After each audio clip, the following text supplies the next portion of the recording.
2nd of January 1971. We will never forget those who went to follow Rangers and never made it home. Always remembered.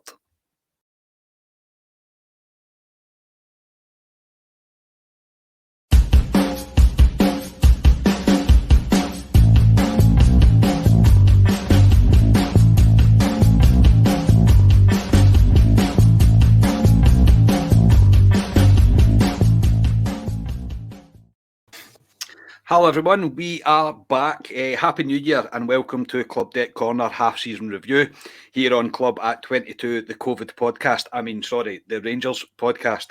I am your host, Scott Carney, the only one that hasn't got COVID out of the three of my beautiful guests today. Ali Pearson, how are you? Not bad. I mean, Scotia out of isolation. We have been since the first. Ryan's in isolation. So it's just you left to get it, Carney, and that's a full house.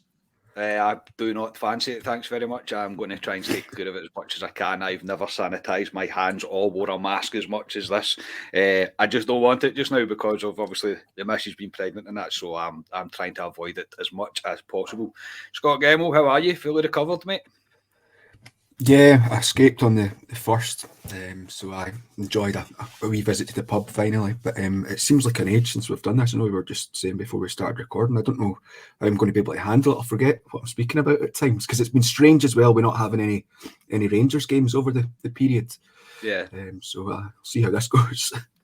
Yeah, I'm the same, mate. I was like, I don't even know what I'm doing anymore. We took a wee bit of an impromptu break. It was just the way things happened. The winter break getting brought forward kind of put us in the back foot a wee bit. At least I post about that. I'm sure you all know about it. Anyway, the final man of tonight is Ryan Haymarsh, and who is battling through COVID right now to sit and talk with us also. Ryan, how are you, mate?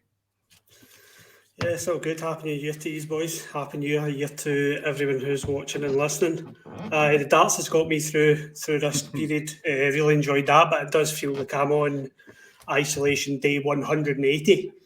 At the moment, I am fed up and I've started to talk to my cat and she's not talking back to me. So that's the stage I'm at with my isolation. But yeah, it's good to get back to this and get a couple of podcasts under our belt before the season starts again. Definitely. So you're full isolation, like, because there's nobody in your gaff, isn't there? No.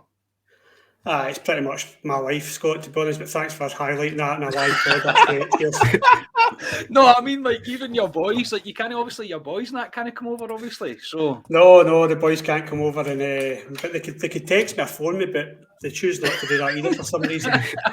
Oh, sorry, Ryan. God, man, that was like a fucking slap. I didn't mean to do that, mate. No, I haste you back, mate. I just hope you get out soon. As I say, I would be quite fortunate if I did get the 10 days, because obviously the missus would be here. I'd probably get a whole floor in the house to myself, which would probably suit her more than it would suit me. But as I say, I am perplexed at how I have not managed to get it. Obviously, honestly, I don't know how it's happened, and I test like crazy for all them moon howlers that want to listen and raise a conspiracy that I've got COVID and I'm spreading it or whatever. Right, so we'll get into Rangers stuff. First of all, just I'll be reminded that you can now join the channel for only 99p. You'll be supporting us to bring you even better content, and if you are still a Club at 22 supporter at the end of the season, you win me a chance of a gift card for the Rangers store. If you don't want to subscribe, you can buy the podcast a coffee. Some people have bought us a coffee and not left their name. Please do leave your name. I want to know. I would like to give you a shout out for obviously showing us the support, so please do, if you're going to buy us a coffee, leave us your name just so I can give you a shout out. Much appreciated to everybody that has done so far.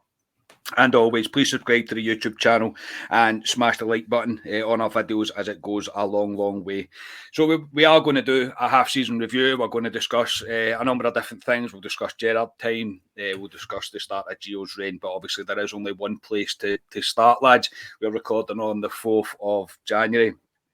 And it's the news that Nathan Patterson has departed Rangers and moved to Everton. So 12 million rising to 16 million with add-ons, sell-on included. in the contract, most of the 12 million will be paid up front. Nathan Patterson released the following on a social media post. It's hard to put into words what Rangers Football Club means to me, but I'll try. The day I made my debut was the best day of my life. The day we won, the one number 55 will live with me forever. It took a lot of hard work and dedication to make it this far, and I hope every Rangers supporter knows I gave absolutely everything for the club for the past 13 years. I am one of you, a fan who was lucky enough to play for the club they love. Thank you to my family for the sacrifices you've made for me. Thank you to Steven Gerrard, Steve Clark, and all their coaches for having faith in me and helping me realise my ambition for club and country. Thank you to every coach from under 8s onwards who gave me their help and guidance along the way. Thank you to my agent Grant Smith, who has believed in me and supported me from day one. I will always support this great club, and I wish Gio, his coaches, and my friends, the players, all the best this season and beyond. I will back in future with the supporters in the stands cheering on the team. I arrived here as a boy with a dream. I leave as a man with the most amazing memories. Thank you for everything, Nathan. P.S. We are the people. So, it's 12 million. Most of it looks like it's going to get paid up front, rising to 16 million with add-ons. Look, there's been kind of two reactions to this. People are not happy about it. People can understand it. What's your views on this? I think my most overriding one is, well, at least he'll still wear blue. Somebody had to go. We've not sold the blue chip player, if you want to say. Somebody had to go. And I'm sorry, we can't turn down money like that. Mm-hmm. For let's put it bluntly, for a guy that sits on our bench every week. I said to you up today, Karen, if Nathan Patterson played probably any other position in the park, he'd probably be in the team. It's just unfortunate our captain is right back. And I think Tav at this present time is the better player. I think Patterson will grow into be a fantastic player, but got to think Patterson, what's he on at Rangers? To have a pot guess, I don't know, $5,000 a week or something. He's probably going down to Everton and he's probably on at least $40,000 a week now. Mm-hmm. So he's changed his life to go down there. He's been at Rangers since he was a boy. Somebody had to go in the window. And I floated it to you earlier on, Karen. I says, would Rangers fans be more upset if it was a Glenn Kamara or a Joe Aribo that left in this transfer window over a Nathan Patterson? The only thing you can say in Patterson, it doesn't weaken our team because he was on the bench every week. And that type of fee for a guy that age, and they've done it well, Rangers. Ross Wilson used to get a good pat on the back for this as well. We can't turn it down. We can't at all. And it's unfortunate, the model. Well, this is the model that we're going to be working to. Celtic do it as well. And these big teams down in England, 12 million to Everton's nothing. And we were unfortunate with Billy Gilmore at the time when he went to Chelsea and we literally get nothing for him. So, yeah, it is what it is. And but yeah, I wish him all the best down in Everton. And you never know, he might return in his later years to Rangers. You never know. No, I know. We always hold on to something like that. You never know what's going to happen in the future. Quickly, I'll Massey on it. I'm not sure I'm disappointed. I can understand why people are. Look, he is one of us. He was living our dream, but he almost lived the dream to pretty much the full potential. I mean, he won 55. I mean, what Rangers fan in the world would not have loved to have been part of that squad to do this? We all know the potential that the lad has. He's got massive potential. I don't think Everton is his limit. And I'm not just saying this with blue tinted glasses on. I'm trying to be as essential about it as I can. I think that the world's at his feet. He's got the potential to go and do what he wants. Scotia, I'll come to you. He is an academy player. We have brought him through. It just seems to make sense for Rangers in the sense on what we're trying to do and what we are trying to build. And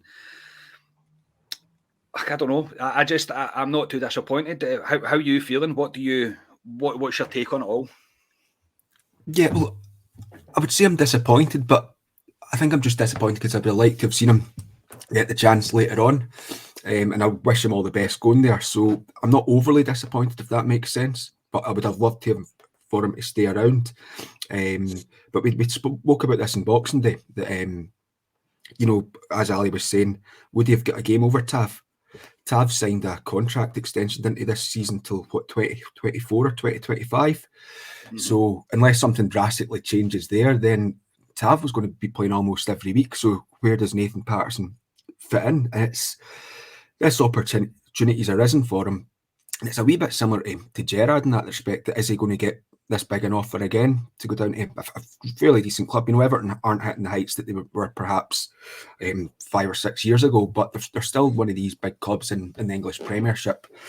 As Ali says, he's going to change his life with this move. So wish him all the best. And it's really what the academy's supposed to be doing. You know, we've not seen who's the last player we sold? Hutton, really? And you think that's all the way back to 2008? That was the 2008 January. The only one for serious money would have been Hutton, yeah. Yes, that's all the way back 2008 January transfer window. Strange that it's a right back again that we've sold on, but it's what the academy's meant to be doing, and I wish him nothing but the best. When he was called upon for us over the course of this season and last season, he was brilliant. When he came in and you didn't notice a drop off in Tav not being there. So yeah, just wish him all the best, really. Yeah, I think Gio's obviously tried. He tinkered a wee bit to try to get both of them in the same team, as did Gerrard before Gerrard left. They tried to get both of them in the same team. Maybe Patterson wasn't happy as well. Of course, he's going to be happy he's playing for Rangers, but he might not have been happy at the amount of game time that he was getting. Ryan, this is probably added to your COVID blues, mate. Did you have a cry about it? Are you feeling okay about it? Look, I think as well, though, quickly for a couple of Ryan, I think Tavernier's probably let out a bit of a sigh of relief for that, because Patterson was at his heels. Oh, he definitely was. It's just another person who I've fallen in love with that's walked out my life, if I'm being honest. He was great, Patterson. He's just a brilliant. He's an example of what how he was built for. This was built for us to bring the next generation through, who would establish themselves as a first team regular, and we would move on. I'm quite romantic. I quite like the idea of a Paolo Maldini or a Francesco Totti that comes through the ranks and plays for the club to the day he dies, kind of thing. That isn't happening in Rangers. It's not happening here. If you can play football, you will be going to England. If you come through the ranks, you will be going to England. That's just the way, that's our business model, and we are a selling club. So from a selfish point of view, yeah, I'm a bit gutted to see him go, but it's a fantastic bit of business for Rangers as a club. I know Scotia spoke about the last player being Hutton. I think this gives an avenue for players going from Rangers to the Premier League. And that's a big trading card to play when in the summer in the transfer windows, when you're trying to attract some top talent from Europe. If you come here and do the business, you will go to the Premier League. Nathan Patterson's example. We've not had an example like that for years. And I think Jelavic might be the last one who did it. Played well for us and signed for Everton, I think it was. Was it Everton first? And that's the last player I can remember going to the Premier League. So he's opened that path up for any player that wants to come here, do the business. So it's a great bit of business, not to mention the financial income we're getting from it. I think it's around 500,000 up front. Is that correct? I've read that online on the Kerrydale today. But no, it's a great bit of business for Rangers, and I'll echo what you're all saying. I wish him nothing but the best for Nathan Patterson. I will be watching Everton games now, and I hope he does well down there, because he is a big talent. He is. And look, I'm not sitting here, I'm not going to sit here and say that I'm happy about it, because I'm not. And we're all the same, Ryan. I think every Rangers fan would feel the same. We all would like that romantic thing of somebody staying with the club for life, becoming club captain, and being almost better than the football club, or the level that the football club play at, if you know what I mean. And look, Ali summed it up well. Rangers can't say no to this. This is almost pure profit in that sense, and it is what it was built on. And look, I think really once Everton came sniffing the first time round, we probably all had it in the back of our minds that they'll probably come knocking again, and then the price will be right. There's a price for every player. This is what we do, and I wanted to see him flourish at Rangers. I wanted to see him get a chance after Tavernier decides to move on or hang up his boots. I don't think Tav will now. I think Tav will probably finish his career. He might go back down, play lower down in England. But yeah, I think he's just looked at the situation himself and thought, it's time for me to go. And as Ali said, he's going to be playing down there. He will play. There's we were discussing that it's like Seamus Coleman or something. They're right back. So and he's not getting any younger. And so I'd be shocked if Patterson's maybe not even on a wee bit more than 40 grand, because I think he will feature quite regularly. I'd imagine he's got a deal that's going to set him up for the next 5 years of his life. So fair play to him for that. It is sad to see him go, but we wish him nothing but the best. And yes, mate. Do you know, sorry to interrupt you. Do you know, it's also worth mentioning as well. I think it's been well negotiated by the club to get this fee for him, because this now sets a benchmark for, as Ali puts it, our blue chip players. Because you are not going to see Glenn Kamara, Aldo Aribo, or Alfredo Morelos leaving for less than what Nathan Patterson's went for. And I think that's another positive thing to take from this, is that whether it's Ross Wilson, whoever's negotiated this deal, has done a really good job to get that fee, and we're not going to sell our players for minimal fees now. They're going to go for big bucks. Yeah, I agree. And I think, was it Ali, you said Watford put in 2 million for Borna? Please, are you having a laugh? Not a chance. Obviously, that's just kind of Twitter paper talk or whatever. But yeah, I agree, mate. There is a benchmark now. £12 million for our backup right back, and I know most of that 12 million is based on his potential, but he is still our backup right back right now. So yeah, if you want our players, you're going to need to pay for it. So yeah, say just good luck to Nathan Patterson, and I'll agree with Ali. Kudos to the club and Ross Wilson for this deal, because I think it's a cracking bit of business by Rangers. I really do. So we'll move on, lads. I'll probably need to go a wee bit quicker now, because we've spent like 16 minutes talking about Nathan Patterson. But we'll do our half-season review as we were always going to do, and we'll go right back to the start of the season. So Gerrard's start, really. The Rangers started the league campaign with a 3-0 win over Livingston, but the rest of August would not be as successful as would maybe expected. Defeat to Malmo, which see Rangers not qualify for the Champions League. Defeated Dundee United away, ended Rangers' incredible unbeaten run in the league. It was followed by a fairly lacklustre performance against Alice Kert, but we did secure the Europa League group football. We would end the month on a high, as we would win the first Old Firm game of the season with a 1-0 win at Ibrox after a bullet header from Mr. Aber himself, Phil Hollander.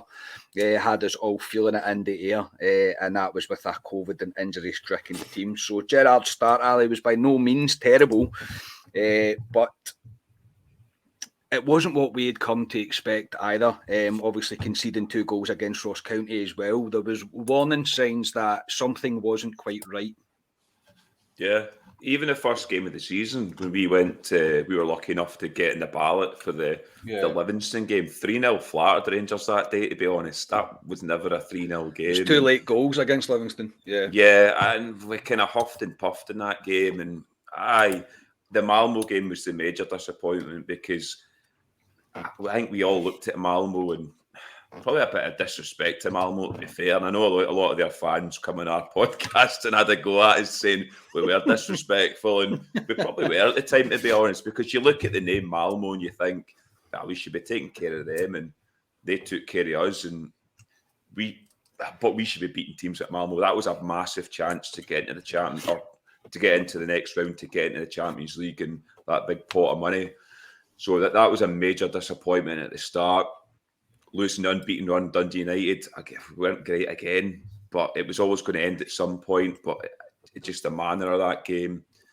And then, like you say, Alice Kert, less than convincing. And the Celtic game, when we went in with the COVID and Gerrard wasn't in the dugout and stuff, it kind of lifted us all again. But it wasn't what and I don't like going on about last year all the time, but we have to say it, especially beginning of this season. It wasn't the same as last season. You could tell there was something just not right in that Rangers team. Yeah, Scotia, I think we were not papering over the cracks. That's far too extreme, but I will use it because I'm not very good at metaphors and bringing things like down a wee bit. But we were a few dodgy performances, and then something good would happen. Then a few dodgy performances, even though we were still winning, and we were still at the top of the league and whatever, or like then beating Celtic at the end of the month. But there was warning signs, and the starting conceding goals for fun thing kicked in pretty early. Yeah, I mean, it wasn't the best of starts, if you're being honest. We 1 win and then 3 defeats in the bounce. And yeah, could that partly be down to think of the players that were, but obviously Barisic came back from the Euros still injured. Kent was carrying an injury for the start of the season as well. He was rotating the team all the time, particularly in defence. It was goalkeeper was getting rotated, the centre half pairings were getting rotated, Bassey and Barisic were flitting in and out. So there was this real inconsistency. And I think the game against Malmo at Ibrox was a bit of a microcosm of how Rangers were playing at the start of the season. Started the game off, the first 30 minutes, really, really good. Rangers were really impressive. Boy gets sent off just before half time, and you're thinking, right, we'll kick on and do this. And then we have an absolutely woeful second half. And the 2 goals that they scored, and I think it was their second goal, are just what we were doing in defence. I've got no idea. And that seemed to be like how Rangers would play under Gerrard. It was, I play well for a wee period of time and then have a defensive clusterfuck, and then only play well for 45 minutes of games. And that seemed to be a running theme throughout the first couple of months of the season. It definitely was. Ryan, you and Scotia are definitely the more too positive of the 4 podders that are here. So you probably weren't that worried. Nah, listen, I'd be lying to you if I said I wasn't walking away from games slightly concerned and feeling as if we were going to get caught out eventually. Rangers weren't playing well. We were stale. I think we all felt that. If you look back at the podcast, we were all saying that we couldn't keep playing like that. We were going to get caught out. But I get caught out a few times. But there was something not right with the team. And there was a lot of things to take into account, as Scotia said, with Barisic coming back later, changing the team about, Kent picking up an injury. You still had your Kamara contract running on a bit as well. You had the Goldson thing that we've all just kind of accepted now because he started playing well. That was a big factor. There was a lot of things. There was a lot of things bubbling in the background, and that would unsettle teams because Gerrard, whatever you think, I don't think he takes anything for a mug. So he'll have had the odd comment with Kamara and with Goldson in the corridor walking him and saying what's happening with this contract, blah, blah, blah. So there was a lot going on, but we were winning games, so I was kind of just accepting it, that we've seen it under Walter Smith and other managers, McLeish, that we play ugly and win. And if Rangers kept doing that, I was happy to just accept it and hope that, we'll keep going. But now after what's happened, you look back, there was something not right, and it's been rectified by the looks of it. But I know we'll move on to that. But the first half of the season was, I don't remember enjoying myself at many games at all. No, but we didn't, mate. That's what we always say. And then when we do start enjoying ourselves, we start to worry why we're enjoying ourselves. Into September, again, it was mixed results, mixed performances. And I think that's kind of been kind. Win against St Johnstone, Livingston, Dundee in the league. However, not great performances, and then the one each draw with Motherwell at home. Had questions being asked about the team. To add to that, 2 defeats in our first 2 games of the Europa League group stages. First at home against Lyon. That one was fair enough. Lyon were pretty good on that night, and then away to Sparta. So it didn't do much to settle the concerns of the team and the way that we were performing. I'll just get into October as well. Was always going to be kind of sadly remembered for the passing of Walter Smith. And if you've not seen it, it's not too often I give the BBC credit, but the BBC documentary, Walter, A Life in Football, was tremendous. I've watched it twice. It was absolutely superb. So go and check that out. Definitely an emotional watch. But back to the football, and the poor performances continued. 2 draws at home against Hearts and Aberdeen. There was wins against Hibs away and St Mirren, as well as the first win in the group stages with a 2-0 win over Bromby. And then obviously a very impressive 6-1 win away at Motherwell against Scotia.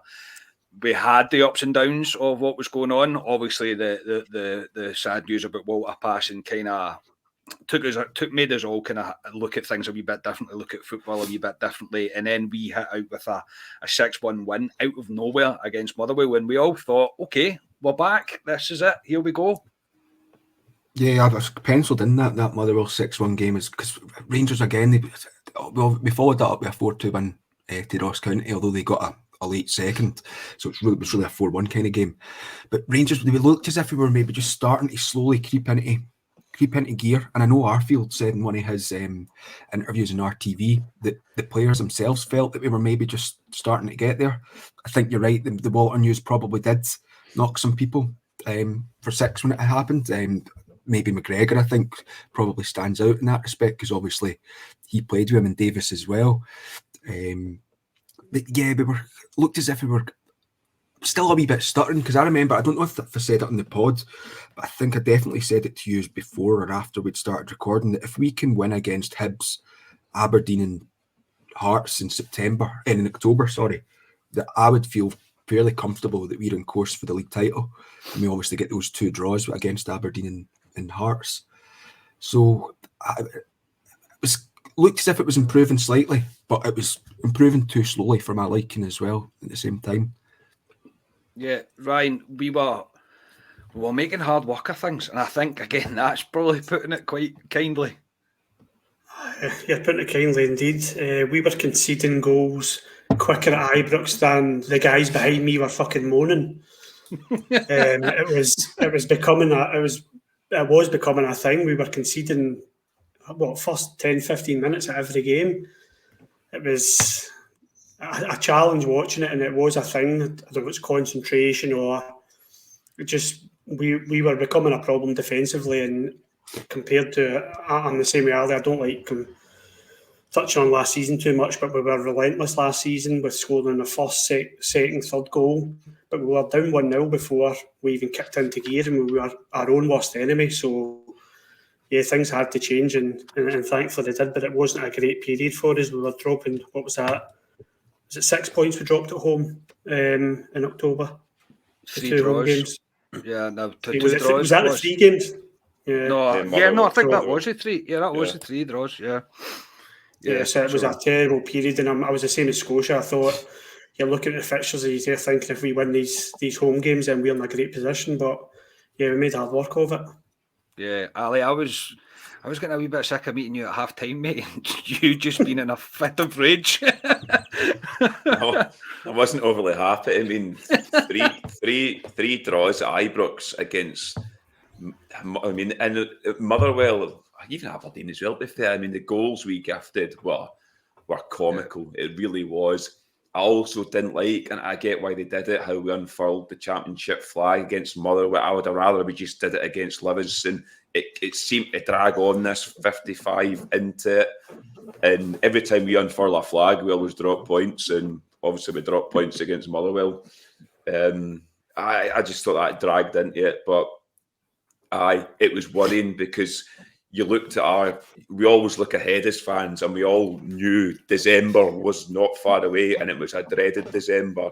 And the way we were playing, it wasn't looking great. The only upside was obviously Celtic dropped points as well, so it didn't hurt us too much. But those 3 games at Ibrox, I mean, Aberdeen were poor. They were really poor, and somehow they were 2 up against us at one point. We should be taking maximum points against all 3 of their teams, and we could be sitting way ahead at the moment. Obviously, that's not how football works. But at that point, I was sick going to Ibrox and moaning because it was just you just knew it was happening. And Scotia can maybe correct me, he's the stat man here, but I think Rangers went behind something like 9 games. 9 games they went behind. They conceded the first goal. Which is a bad start, and if you're going to keep doing that, you'll come unstuck, and we did come unstuck in a few games. I think it's up there with one of the worst records Rangers have had in terms of conceding first in games. It wasn't great. But I just began to accept it. I was like, okay, what minute we're going to put on that the opposition are going to score it, and that's a crazy way to be. And we were getting away with it. You kept saying, Ali, like, things will catch up. I'd say your favourite saying makes the law of averages and that. So it was going to catch up in Rangers eventually. And I agree on the flag day thing. For what it was, why did they bother? Honestly, why did they bother doing that? It was just a complete waste of time. They shouldn't have. Obviously, we all wanted to see it and all that, but yeah, it was like it was like spending £100 on a firework only for it to go about 2 foot in the air. It was just not what I was expecting at all. So we'll jump into November now. Obviously, a pretty crucial month in terms of the season. A disappointing draw away to Bromby in the Europa League. Then the 4-2 win Scotia mentioned over Ross County was to be Gerrard's last match. By no means will we be in a bad state. We were still top of the league. Poor performances and the constant conceding of first goals were taking a few years off of my life and even more years off of Ali's. But in hindsight, this is probably where hindsight's a beautiful thing. Ryan, where do you think Gerrard decided, nah, this is not for me anymore? I've thought about this a lot, not recently, but I did think about it a lot when he left. And I think as soon as the offer came through, I just think Gerrard wears his heart on his sleeve, and I'll always look at him like that. And for him to be interviewed a matter of days beforehand, laughing off any rumour of the Newcastle job, and now I know that he's obviously the Aston Villa manager, to me, he says that Newcastle were never in for him, but he probably didn't expect Aston Villa to come for him so soon after. And I think as soon as that offer comes in, that's when he's just went, you know what, this is the right time for me. It was the right time for him. It's been the right time for us. It's probably been the right time from him for his family as well, because I follow him on Instagram, and obviously his wee boys away at school now. And I've read what Clive Tilsley said about him, saying that he met him at a service station, I don't know, umpteen times, going up and down the whatever, usually know the roads. So it's been the right time, and I think as soon as the offer comes in, I think he's looked at it, spoke to his family, and thought this is the best time for me, because we were still under Gerrard. If we had got knocked out of the cup under Gerrard, which we probably would have, got knocked out of the cup, gone on to lose the league, who's to say Gerrard would have got that Premier League offer again? And that's the way he'd look at it. He's left Rangers in a good place. So, yeah, I think that's when he's thought that's it. That's when he's decided he wants to go to Premier League as soon as the offer come in. Ali, I'm probably being a bit sceptical when thinking, I think he probably thought this before this. Maybe he didn't realise, though. Again, it's so easy to presume what a manager's feeling or what a guy's thinking, and what Steven Gerrard was thinking in particular, because he didn't give that much away in press conferences. He was brutal and honest when he had to be, yes, but in terms of how he was feeling, you're never really sure. So maybe I'm kind of judging him a wee bit, but I personally think it was maybe a wee bit before that. I think at one point he's just thought, I'm not too sure about this. Again, it's hard to... I would like to think not, though, because you see the bit when he says, do I look happy? Do I look settled? And then he leaves. Man, it's going to kill me forever every time. Every time I think of like, why did you have to say that? I believed you. I wanted you to stay. So, but obviously not. Do you agree with Ryan, though, Ali, that it was probably when the offer came in and it just seemed to fit? Yeah, us as football fans, we were annoyed because of the timing of it. We always knew he was going to go, Gerrard, and it was just the timing. We weren't playing great. We had that dreaded December coming up. We had Hibs in the semi-final of the Cup. To us as football fans, it wasn't great, but I don't know, Scotia said it earlier on, like Patterson. I mean, Aston Villa, he needs to come now. Aston Villa can't wait for Steven Gerrard to have a season with Rangers and then come. That's not how it works. It was the same with Brendan Rodgers when he went to Leicester. It was you come now or you don't come. So, and he's looked at it and probably thought it's a stepping stone to that Liverpool job. He's closer to his family, like Ryan said. He's only in Birmingham now. So, yeah, us as football fans, we just looked at it and went, selfishly, because we think about Rangers and Rangers only, it wasn't great for us. But hindsight's a great thing, and we can all sit here now and say, well, it was good for Rangers. But yeah, I've got no bad feelings to Gerrard. There was a lot of people threw their toys out the pram and on Twitter and slagged him and this and that. But and that's people. That's people in the. I get it. But when they calm down and sit down and they'll reflect and they'll go, no, Gerrard came up to do what he was supposed to do. He got us 55. He's done the job, and all the best to him. That's what he's there for. And now we move on with Gio, and obviously he'll come on to Gio. But yeah, I've got no hard feelings towards Gerrard at all. No, so Scotia, Ali's right. Football fans, we are a fickle bunch. We've got a very short memory. We don't think about what Gerrard's done for us in the past. That's not the way it works. It's what you're doing for us now. And when he left, it was a big, massive Gerrard-shaped hole in my heart. I was devastated. I've said before, I idolised Steven Gerrard even when I was watching football when I was younger. I loved the way he played, and I used to always watch Liverpool games just to see Gerrard. Really, I don't have any... I'm not really, I don't support any other team apart from Rangers, but I just like to watch Steven Gerrard. So we do forget the job that Gerrard's done, and the team behind him, and McAllister and Beale. It's incredible what they've done in 3 and a bit years up here. Yeah, I mean, that's what you need to, when you step back. Obviously, we recorded the day that he'd left, and I know we were all pretty raw on it, and, probably been a bit overcritical of Aston Villa. Because it's Rangers are number one for us. Ryan knows all about that. You get threats for every Aston Villa fan in the world. Yeah, so you're going like that, but you've got to remember what he took over from. It was a complete rebuild. Because if you look at that squad, who's still in it? Morelos and Tav. Obviously, Jack's floating about, but he's constantly injured at the minute. So completely rebuilt that squad, and it's an always a what-if kind of situation with the season that curtailed with COVID. We don't really know what was happening at that point. Obviously, Rangers went on to a wee bit of a downfall over that period, and Celtic were starting to rise up a wee bit. But we kept saying at the time, we still get games to play. How you can't award a league at that time, so we'll never know with that season. But then onto the 55 season. I mean, that season in and itself was probably one of the best Rangers seasons I've ever seen. And probably one of the Rangers' best seasons ever, if you're being honest. So, yeah, you've got to thank him for what he gave us in 55. It was a wee bit disappointing, the follow-up season, but you get this this hangover. And I think we all had this hangover as well. The pessimist in me says that Gerrard probably thought about it when we get beat by Malmo at Ibrox way back. That really early game, because I know he's come out and said that he was happy with the transfer business that he'd done, but not getting through to the next stages of the Champions League kind of completely put a halt on that at all. And then we had the two defeats in an open 2 games of the Europa League, and I don't know, yous were probably the same as me, but those European nights felt a wee bit flat. Because I think a lot of the fans were just like, we've been here before, and Gerrard's probably thinking the same. And it's Scottish football, is you're playing the exact same teams all the time. There's no really any variation. There's not as if, there's only really 1 or 2 teams that actually come and have a go at you at times.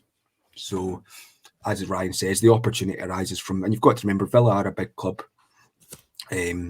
Although we maybe disagreed at the time because it was so raw, he's got that opportunity and he had to take it. So. Yeah. I think glad MD thinks Scotia just shat it there for all the Aston Villa fans that might watch this. They're still not as big as Rangers, though. No. I wouldn't call them a big club, Scotia.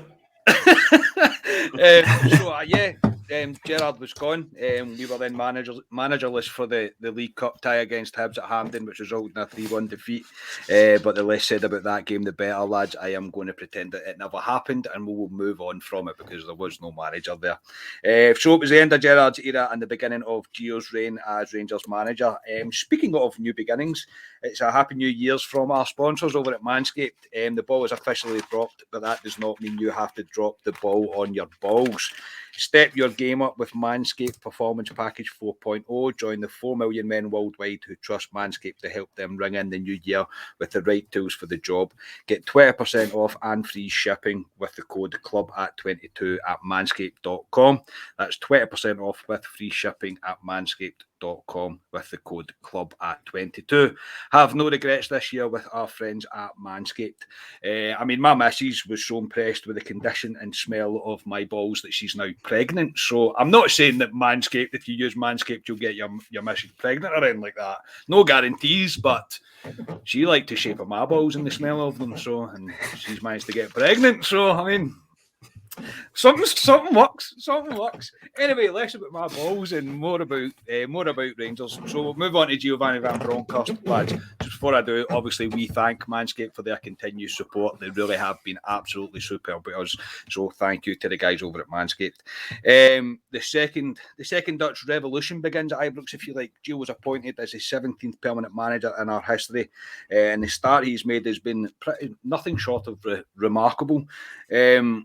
Literally overnight, we went from a team conceding goals for fun to only conceding 2 goals in his first 9 matches, and one of those goals was against Lyon.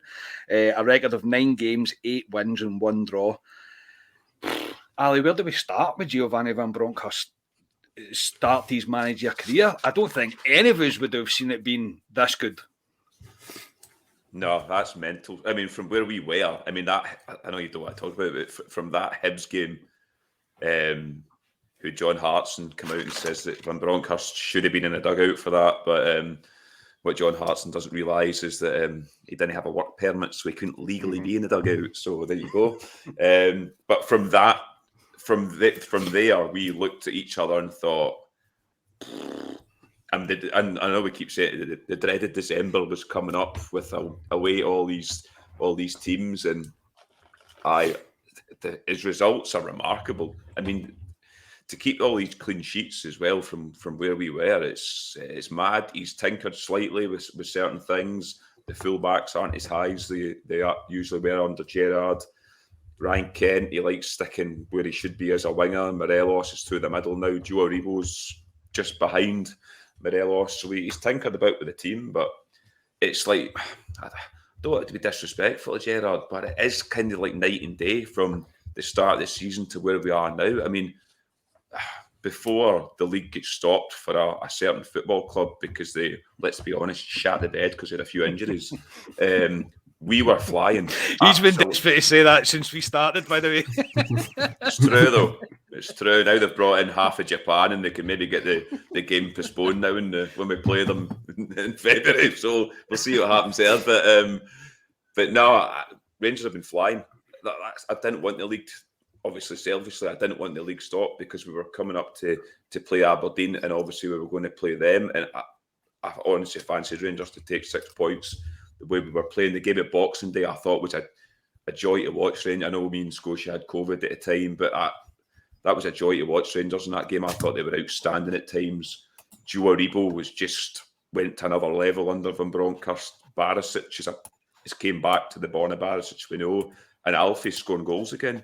And Connor Goldson, who was getting slagged to buggery, isn't he conceding goals? It is like night and day, and I'm just buzzing under Van Bronckhorst. And obviously we've got the money for Patterson. Does he get a bit of that for January to reinvest in the team? And yeah, it really is night and day from where we were, probably sitting at Hampden getting pumped 3-0 at Hibs. It is. Scotia, I think I mentioned when Gerrard left, when we were talking about it there, that we weren't broken. We were by no means in any sort of form of meltdown or anything like that. We still had, by far, the in my opinion anyway, by far still the best squad in the league. The players were still there. We just needed to have a spark, maybe have the change. I'd say the hindsight's the beautiful thing, that we needed the change and we just weren't aware that we did.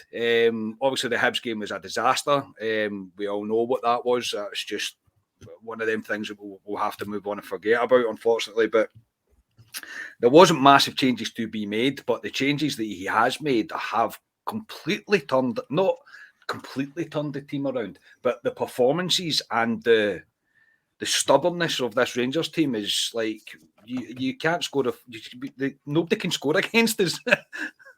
Touchwood. It's night and day. It's night and day, and it's a bit of cliche saying that you get the new manager bounce, but you see it and it does happen, because that first game that he was back in the dugout for was the first clean sheet we'd had in 6 games, and it was against a really good European outfit, and it was a game that we needed to win. We could actually, from losing the first 2 games in the Europa League, we win that game with a game to spare to qualify through to the next round, which was a great achievement. And then just in the league, we were worrying about December because we had all our games away were away to bigger teams, like what you would class as our bigger games, and we came through that month flying really. So as a new manager bounce, you're completely right in terms of it's all about hindsight, because there was a staleness, and this has just come in and given everyone a wee bit of a boost, because the atmosphere against Sparta was an awful lot better than what it had been previously, and I think it just gave everyone that wee oomph, fans included, as well as the playing squad. And yeah, it's been ridiculous that now we've conceded twice since Gio's come in, compared to, like, I don't even know what the stats are when we were under Gerrard, but it was quite a lot that we were conceding. So it's quite ridiculous. a lot. Quite a lot's the best way to put it, mate. Yes, I don't know the exact numbers, but it was a lot more than 2. But I suppose Ross County had scored 4 against us by the time Gerrard left, so kind of tells you everything, and that's only Ross County.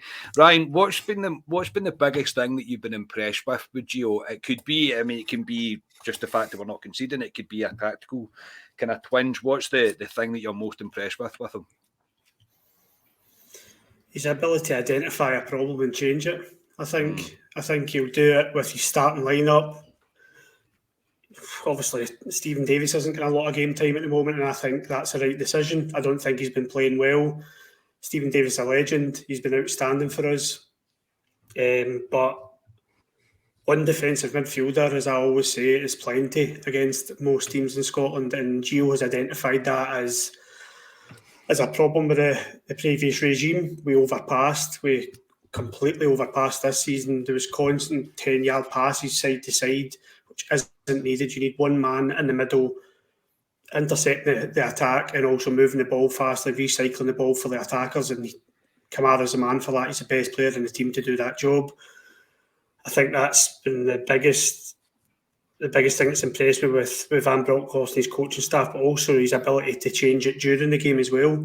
Even if we're not winning or if we're playing well, he'll swap Kent and Hadji about, or he swaps Joe, he puts Joe on the other side, and he's clearly an intelligent man and knows how to identify a problem or a tactical problem. So yeah, it's refreshing to say at the least, and I'm getting more and more comfortable every time I watch Rangers. I'm like, we are a good team. This is great. This is great to watch. I'm happy. So fully preparing myself for a kick in the balls soon. Yes, mate. No, we say it all the time. It's when you start to feel happy, you're like, oh, something's not quite right here. Mine's just probably the consistency of the way he's picked the teams.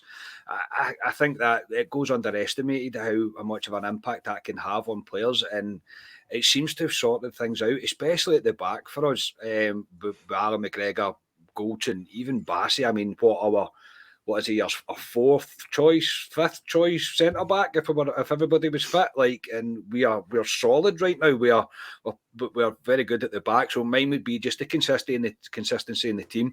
We've all been pretty close with the choices of teams or who was going to play, and when we're doing our preview show and we're doing our prediction, we're all been pretty close to that.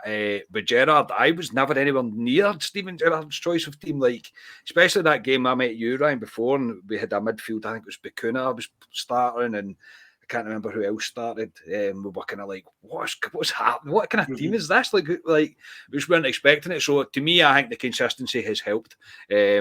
Obviously, I think you're right about Steve Davis, and it kind of pains me to say it, but I think him playing less has helped the team, and with the one holding midfielder at Ibrox especially, we've been screaming for that for years, especially since we got to some form of level of being able to compete and win games. Ali, do you have anything in particular with Gio that you're impressed with? I think Ryan's kind of said he identifies problems and has a solution for them pretty much. But pretty well dropping Steve Davis, John Lundstrom, another one, just just falling away, Lundstrom. I don't know what Rangers are going to do with him, to be honest. Does he suit Rangers' play now? I don't know, because Kamara's now he's a sitting midfielder where the Goldsnack give the ball to Kamara and then he releases. I think Scott Arfield's been a big positive because he's identified Arfield as that guy that will break the lines, and he's scored a couple of goals, Arfield. I think he's been massive in that midfield. Like I say, the tinkering with Joe Aribo, to me, he's just went to Joe Aribo. He's told Joe Aribo how good Joe Aribo is. I think Joe Aribo believes it now because he comes across much more confident in interviews now, Joe Aribo. Folk will be sick of me talking about Joe Aribo in here, but he's just went to new levels. I was just about 49 minutes it's taking you to mention Joe Aribo. I'm very impressed. And just mentioning Joe Aribo there, obviously he's away to the African Cup of Nations by Nigeria, and we're going to be missing him potentially up to the beginning of February, which is a big miss because it's going to be because of these bloody fixtures getting postponed. And I know you might come on to it, but it's dead congested when we come back. We're playing much every 3-4 days constantly. And he's not there, which is a big miss for Rangers because he makes Rangers tick. He really does. When we noticed the game where we had to bring him on, he was a booking away from missing the Celtic game, and we had to bring him on to add a wee bit of spark. So he's a big player to miss. But no, overall, I've been delighted. Big Bassey at the back's been a revelation at centre half as well. He's been outstanding, and I'm just happy. I'm just the same as Ryan. You know, you're just happy. Something's due to come along and spoil it for us. But to be 6 points clear at the winter break, I know it is brought forward early. I'm more than happy. Yeah. Scotia, is there anything for you in particular? No, I think I would agree with Ryan and Ali, really. Everything that he's done. There's one thing that I think that he needs to do is stop playing Hadji out wide right as I think you should drop as an Hadji out-and-out winger. I thought he was going to say drop Hadji. I was like, what?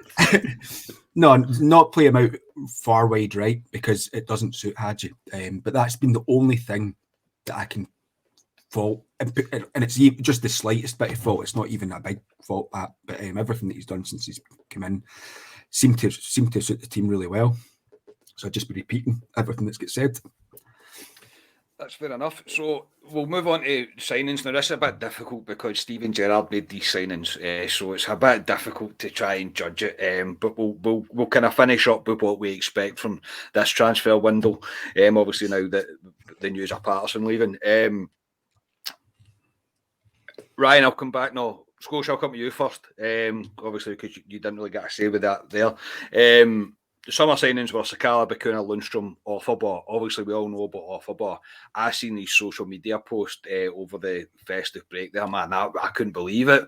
The thing in his chest and stuff. And I'm like, fucking hell, it's really serious, like genuinely serious. So I just hope he makes a recovery, never mind makes it back to being a football player. My sister has had troubles with her heart and stuff, so I know what kind of stuff can happen with that. So I just hope he gets back fine and fit. So obviously, excluding him, he's a bit of a choice in his own.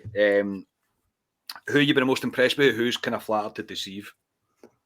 Well, I think we'll pretty much all be the same in this one. Sakala's impressed the most because he's just come in with that smile and that determination, a bit of rawness about him. You know, there is still room for improvement there, but he's been the standout of the summer signings. Because Kuna wasn't really getting too much game time. Started to get a wee bit more under Gerrard, but then as soon as he left and Gio came in, it took quite a few more games until Bacuna sort of played again under Gerrard Gio. And any times that he has played, it's really only been sort of cameo performances. And then Lundstrom's been the most up and down. He came in at the start and I think he was getting played in the wrong position along with Davis at times, and they were just running into each other and sort of just getting in each other's way. Then he started to kind of play a wee bit more over Davis, and he looked as if he was sort of again growing into the game. But as Ali kind of alluded to, since Gio's been in, his game time's been limited as well now, and I don't see him getting a game over Kamara. I wouldn't have him playing over Kamara at any point. So it's difficult to judge Lundstrom, and I wonder what's going to happen with him. So Sakala was a standout, and then Obviously, I didn't even see that social media post from Offerborough that you'd mentioned. Carney, that sounds pretty bad. So I just wish him all the best. But yeah, Scala's standout, and the other two have Kenny. Bakuna's not had enough time to impress really, and Lundstrom, I just get the feeling that with the change in management, it's probably not going to work out for him. Yeah, I would definitely I agree with you. Ryan, obviously we are all going to pick Sakala, so I'm going to come to you about John Lundstrom. I'm an ignorant football fan, if that makes sense, as I only really watch Rangers. Occasionally I'll watch other games, but I really don't dedicate my time to watching other games. Occasionally I do, but I'm not a man that sits and watches as much football as I can, so I can't claim to have seen John Lundstrom. I was aware of who he was, yes, but I can't say I was too invested in him before he came to Rangers. Do you think he could do the Scott Arfield role as a backup to Arfield? The John Lundstrom I seen with Sheffield United probably a year before his last year with them, yes, definitely. He was kind of box to box. He looked quite explosive at times and a bit about himself, scored a few goals. I remember I put him in my fantasy team, that's how well he was doing. Lundstrom has a bit about him now. He looks as if, like I said, when he first started with Rangers, he looked as if I don't like using that term, that the jersey was too big for him. Just the occasion and playing for Rangers was a bit overwhelming for him at times, so I just don't think he settled in. But then, as Scotia said, he had a few games where he was played centre mid, just holding role, looked as if he was comfortable. Going forward, I don't see him having a future with Rangers, and I wouldn't be surprised if he went in this transfer window on loan. It'll look like that would be a good, if somebody came on to offer him, take him down south on loan and pay 50% of his wages, I think Rangers would take that because he'll be on decent money up here, and I don't see him getting a game, so I think that would be a good business decision. So I hope not, because I do like Lundstrom, and I do think that he could do a job for Rangers, but under Gio, Kamara's a man, Davis is probably next, Arfield could play that role if Jack's fit, such and such. So yeah, I do fear for Lundstrom. Yeah. Ali, would you go along with that with Lundstrom, and do you think there's a future for Bacuna as well? 100% with Ryan there. I was before Ryan was speaking, I was thinking the exact same thing. I think Rangers will look to move him on. And it's sad because he didn't. It was that game, I think it was Atlas Care. I think he gets sent off at Ibrox, and we all went. And the second yellow was a scandalous yellow that he did to get sent off the park. And I think we did a pod after that, Carney, and kind of said he might not come back from this. And he did, to be fair. He came back and he played a couple of good games. We all said he couldn't play with Davis. I mean, I'm the same with Ryan. I'd seen Lundstrom before with Sheffield United. I had seen him and he was a box-to-box player. That's what I had in my head. And he didn't play that position for us. So, yeah, he probably has played the wrong position. But just looking at the way Gio sets our team up now, and I just can't see him getting in that team. And he'll be in big wages. I'd say he's in the top bracket of wages. Mm-hmm. That's how we got him. We obviously got him in a free, but he'll be on big money. As sad as it is, and I don't like to say it because he hasn't really had a big chance with Rangers, but I think we'll look to move him on. I think if somebody come in and offered us something like Ryan says, a loan deal to potentially then sign him, Rangers will definitely look at it.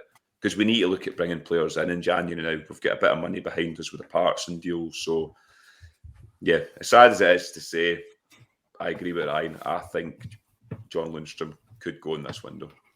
Yeah, I think so as well. It's a good shout, actually, about possibly a loan, but potentially by maybe lower end Premiership, maybe something like that, higher end Championship. Not sure, but yeah, it is a shame for him. I just agree with what you're saying. I just don't think he's a Gio player. I don't think he fits the model. The only reason that I said to about the Scott Arfield thing is I knew he used to be kind of more box to box, maybe when he was a slightly younger, but I mean, he's not old. I mean, he should be in his peak right now, but he's maybe it's just one of them signings that don't work out, and it happens. It does happen. So, just quickly, we'll do a Player of the Year so far. Obviously, the Joe Aribo Award. We're all going to pick Joe Aribo, so we have to pick somebody else that's not Joe Aribo. Obviously, Ali Aribo has been spectacular. I mean, since Gio's come in, especially some of the football and the things that he's been doing is tremendous to watch, and he's one I'm very much hoping signs a new contract and we keep him here. And if we are going to get rid of him, I hope it's for very, very good money. So apart from Aribo, who's your player of the year, the second player of the year? Oh, he is head. Oh, my Joe. I know. He is. I mean, he is head and shoulder, but he's not as good as Cal McGregor, remember? So, oh, yeah, that's right. Yeah, that's right. Just remember that. But, no, he's... I'm not sick of talking about Joe Rebo, but everyone on this podcast will be. But no, if I had to go for a second player, difficult. There's been quite a lot of standouts. I know Scotia doesn't like when I go around the houses with different players, so I won't do that for him. One. So Yeah, pick one.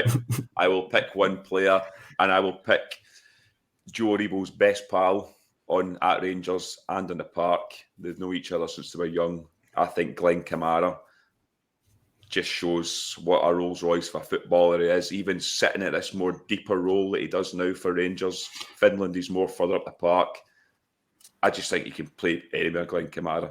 He just needs to learn how to shoot sometimes. We have seen glimpses of him shooting and he can do it. So, no, Glenn Kamara for me, just behind, obviously, my pal Joe. Yes, Joe behind Joe. Yes, it is Joe Aribo is the main man this year so far, definitely. But it wouldn't be much of a segment, mate, if I just went, if we were just going to pick Joe Aribo then. Scotia, who's your Joe Aribo Award Player of the Year? I didn't even realise we weren't allowed to pick Aribo. So, scratching my head here a wee bit.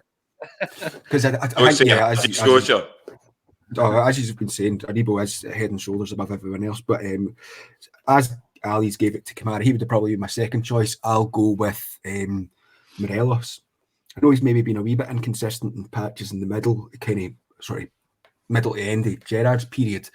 But Alfie's he scored us the big goals in Europe. He scored the goal to take it to 2-1 in aggregate against Malmo at Ibrox, and then he obviously scored the 2 goals against Sparta Prague to get us through. So I've been impressed with Alfie at times. His hold-up play has been really good again, and particularly after Gio coming in, he's just looked so much better again. That wee bit leaner and fitter. So I'll give it to Alfie. Never going to disagree with Alfredo Morelos getting an award, mate. He looks leaner and fitter, as we've been saying in the pod. He's looking back to his dangerous self, and it's probably the most settled we've seen him at Rangers since he arrived. He just looks happy again, and he seems to really, according to Heart and Hand, David Edgar mentioned it, I think it was today or yesterday, that he seems really happy working under Gio and Mackay. So long may it continue. Ryan, who's your Joe Aribo Player of the Year? I agree with Scotia, but I want to give it to someone else because he deserves a lot of recognition. And it's a wee bit shocked at this, but it's Calvin Bassey, because I think he has shut a lot of people up when we were at the bare minimum at the back, and people are saying, "Oh God, do we play Bassey or Simpson?" That's a rock between a rock and a hard place. Bassey stepped up. He's been outstanding in some games. He's played well domestically and in Europe as well. And I really think he's made it hard. It's a hard decision for Gio once Hollander's back and Balogun's fit. How do you drop Bassey just now? Because he is probably playing better than Goldson, I would say as well. I think he's having a great season, and I would find it hard to drop Bassey. So for that, I think he deserves a lot of recognition, and we're keeping clean sheets because he is playing well. So Calvin Bassey. Ryan wins the podcast, everybody, because I was picking Calvin Bassey as well. So congratulations, Ryan. Hopefully that blows a bit. He was my third pick. He was my third pick. Yeah, well, I'm surprised you didn't say everybody anyway, because you usually do. So that's why I said I wouldn't do it. Yeah, you win tonight's podcast. So just quickly, lads, I'm going to come round you. Just give us your thoughts on what you think the rest of the season holds for Rangers. What do you see happening? So Ryan, I'll come back to you. You can go first, mate. What's your thoughts for the rest of the season? I'm excited because Rangers are creating a lot more chances, and if Morelos is playing with a smile on his face, which he is just now, and enjoying football, I really fancy us. I'm like Ali. I was really enjoying the season before the break, and I wanted to play Aberdeen away, and I wanted to play them, desperate for those games, and I think the players would be as well, and I hope they've just caged up that fire and are ready to go once this season starts again. So yeah, I'm excited to see for the rest of the season, providing players stay fit and COVID free. So yeah, I hope we kick on and win the league, and I'm sure we can. I am still concerned about this group of players in cups. I think it's a thing, whether it's mentality or whether it's Hampden. I think it's a thing, and I'm concerned that it's a thing that they can't fix, but Gio can. So the jury's out on the cup, but I think we can go and win the league. Nice one. Quickly, I'll have mine. I am also very excited, mate. I'm looking forward to seeing what Gio does in this transfer window. The only negative I have above my head is the contract situation with a number of players. I think that has to be sorted sooner rather than later, to put it all to rest and get this team. We're not like we're unsettled, but even more settled than what we are to properly kick on and hopefully go for the double this year. I think we are more than capable of doing it, and I just can't wait to continue to see Joe Aribo doing Joe Aribo things, and for Alfredo Morelos to keep doing Alfredo Morelos things. I'm very excited what Gio's philosophy is, his style of football is, and I'm looking forward to seeing more of it. But yeah, the only negative would be the contract situation with a few players. Scotia, I'll come to you, mate. What's your thoughts on the head of the rest of the season? Yeah, so immediate thoughts is I've still got a wee bit of concern that we're going to lose an important player in the rest of this window. Just got that in the back of mind, and some of that's down to the contract situations with a few of the players that you mentioned. Unfortunately, I think Europe's going to come to an abrupt end on the 24th of February. Obviously, because we're playing such a good team in Dortmund, but I fully expect us to go on and win the league. And like Ryan, we'd really need to win a cup this season, and hopefully Gio can be the one that can deliver us the Scottish Cup, because Scottish Cup final day outs are always really good because the weather's usually a lot nicer, everyone's happy, so hopefully we can get given that. So overall, I think I'm looking forward to the rest of the season, but in the immediate kind of next few weeks, just get that concern around potential players still going out the door. Yeah, I suppose that's always going to be part of the model that we don't know when these players will potentially go, or Ali always puts the blue chip players, which is quite correct. We don't know when it's going to happen. Ali, your final thoughts, mate, and your thoughts on the rest of the season, mate? Similar to Scotia, I think I'll judge it more when the window shuts in terms of where we are as a squad. If we can keep hold of what we've got at the moment, maybe add one or two more. Obviously, there's a couple of rumours out there at the moment. We're 6 points clear. We're in a good position to go on and win this league. We should win this league with the players we've got. As Scotia alluded to, Europe will be hard. Them on the other side of the city are in that conference, Vauxhall, Petrofac, whatever it is. So I'd expect them to have a wee run in that, which means they'll be playing Thursday, Sundays. And that's why I'm saying if we get put out by Dortmund, so could be a slight positive. We'll be playing ahead of them all the time. So, yeah, I expect Rangers to win the league. And the Cups, I'm sick of going to Hampden. I really am. Oh, me too, mate. Oh, I don't. My record at Hampden, me and Scotia's record is horrific. But as my laws of averages, Carney, all these things have to come to an end. So, yeah, Gio's going to bring us a double. Yeah, I have every faith that he can do, and I say I'm really looking forward to it. There's only 2 weeks to go until Rangers are back. That's the only blessing in disguise about this winter break getting moved. It's only 2 weeks to the day.